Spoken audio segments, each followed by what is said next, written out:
Hey guys, welcome back to the JPM Performance channel. It is once again time for our shop tour. First Thursday in July 7th. Hope everybody had a good 4th of July weekend. I know we did, getting out of town and going to the lake for a minute and using the RV for something other than going racing, which was fun. And so now we're back to it. Had a nice 3-day weekend and it's too much to do to take too much time off. So let's get into our shop tour this week.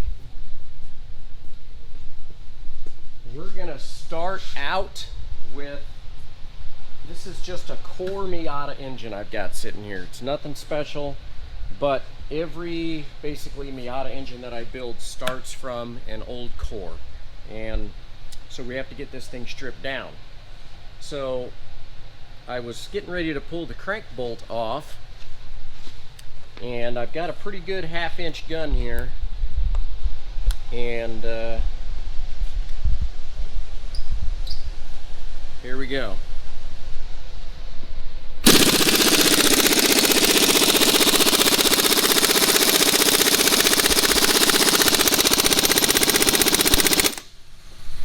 That's not doing it.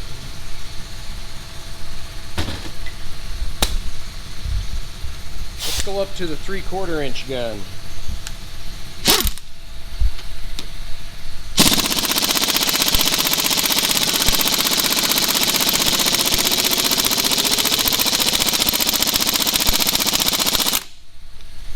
That's not doing it either.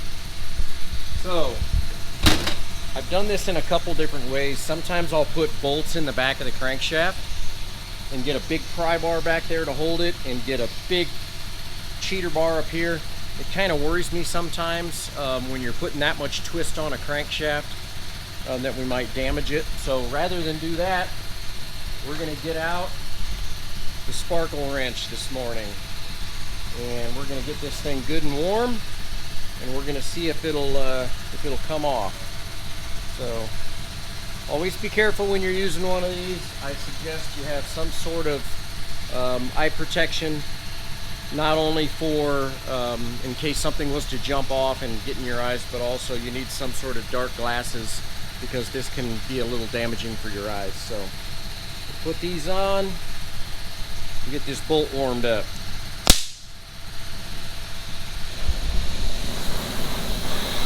Takes quite a bit of heat.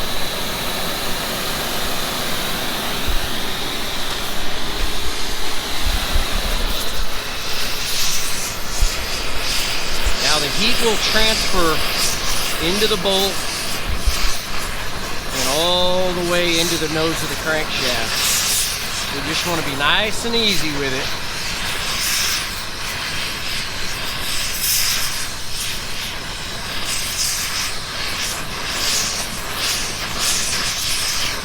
I do like to see the tip of this bolt just get a little bit red.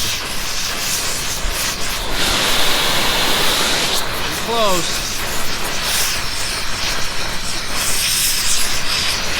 All right.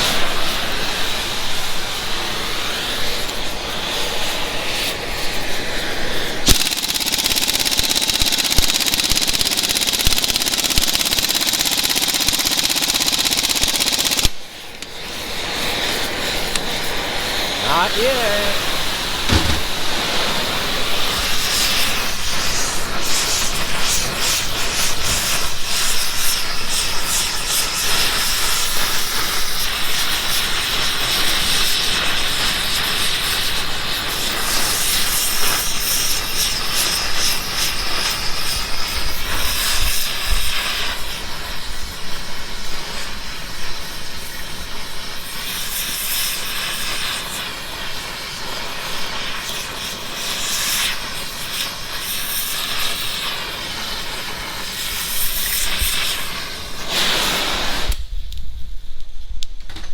Should do it. Just like that. So you get it warm enough and it'll come right out. Now, tip of the day. If you're doing this on an engine that you're actually trying to reuse, you're going to need to replace, at the minimum, the front crank seal. Probably need to pull the pan and reseal the pan. I'm just doing it like this because this is just a core engine. And so once you get it warm enough, it comes right out. And also set this down somewhere safe where you're not going to hurt yourself, because this thing right now is smoking hot. Okay. Speaking of crankshafts, I'll show you guys another little tip. When you are, if you're just disassembling engines, and this doesn't matter, it doesn't matter if it's a Miata engine, 6-cylinder, 8-cylinder, whatever. Obviously, these all get magnafluxed with either the powder method or the really good day glow. My dad actually has a really nice machine that you go and you can see with a black light, and you can really see the cracks. But if you just want to know if your crankshaft potentially has the opportunity to not be cracked, get yourself a little ball peen hammer and pull the crankshaft out and just hold it by like 3 fingers. You can get a really good audio ring.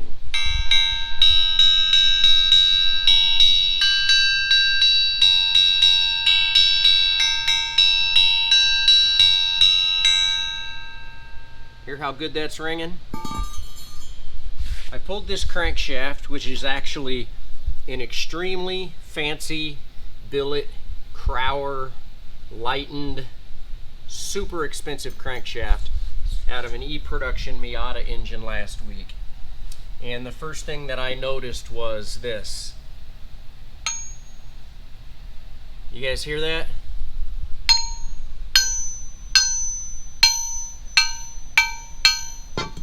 It sounds like a dead rock.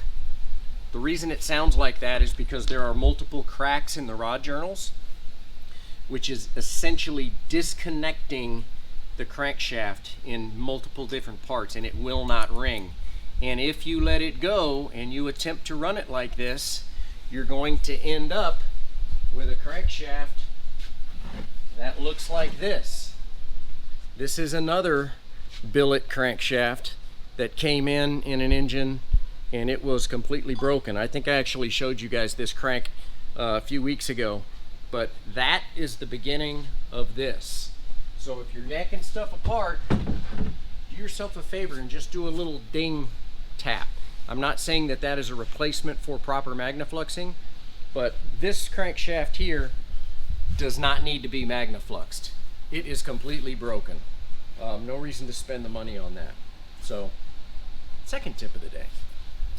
Did end up finishing up Perry's runoffs engine. So, I don't know exactly where he got these, but these are some really kind of cool looking carbon fiber valve covers that he bought from somebody. Maybe he'll chime in on the comments below. But we've got our silver motor here ready to go. Just waiting on a trigger wheel for the front. And we will get this in the next couple of months so Perry is ready to go to the runoffs. So getting close on that. Did get a comment last week about Peter Dozman's differential that's coming in. Here it is.